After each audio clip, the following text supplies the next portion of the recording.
So, first of all, Arizona PERG had an opportunity to be a party to this case. They did not sign the settlement agreement, and they did not.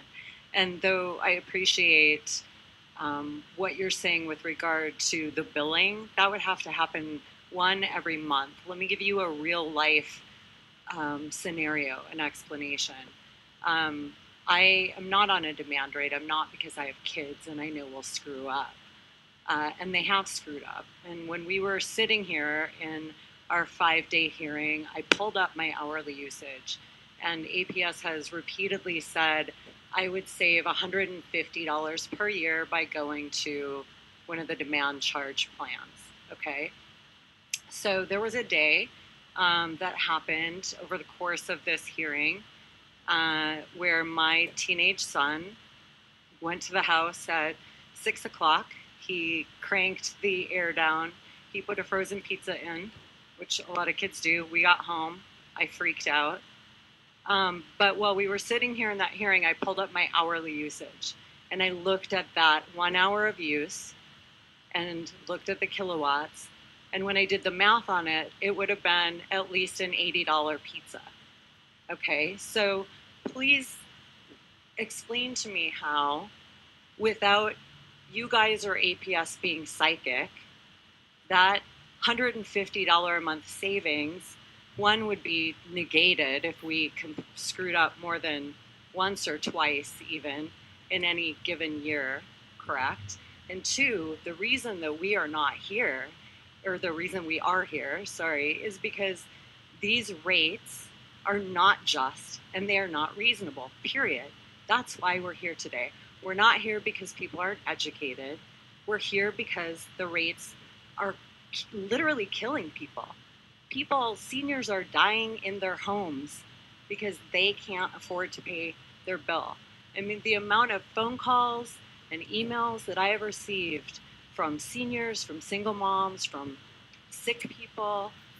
I mean, there was an 84-year-old man who sent me an email this summer who had a $260 demand charge on his bill. Like that is a problem. That is a problem in a state where we are breaking records for heat every single year. And you cannot tell me that any amount of educating people is going to fix this problem when you have a company with a CEO who's making more than $1 million per month. We have record earnings happening. We have shareholders getting very, very wealthy. Meanwhile, there are people dying and people having to put their groceries on their credit cards. Like, that is obscene and it's inherently wrong. And for, yes, like why didn't the shadow billing thing happen before? Okay, but if everything's going to change every month, so do you understand how that doesn't solve the problem? Like, I might have a sick kid and then have to work from home and not want to sit in an 85-degree house that day. So, like, things change in people's lives day to day, month to month. How is this going to work unless you guys are psychic? Like, I don't understand. And the bottom line is that this rate hike got rubber stamped by people who had millions of dollars spent on their campaigns with very few questions asked. And so I find it appalling. I mean, like, I've cried numerous times listening to these people's stories. I just paid a Marine Corps veteran's bill because they wouldn't make a payment plan for her. I'm not rich, but that's terrible. She made $100 too much to qualify for their utility assistance program. She's a Marine Corps vet on disability. Like, what kind of state are we living in where we're killing old people because their power bills are too high? Like, I'm appalled by that. And so all of your talk about education, this isn't an education problem. There are so many customers, just like Mr. Woodward, who are on their best rate plan. And it's low-income people, and they're suffering.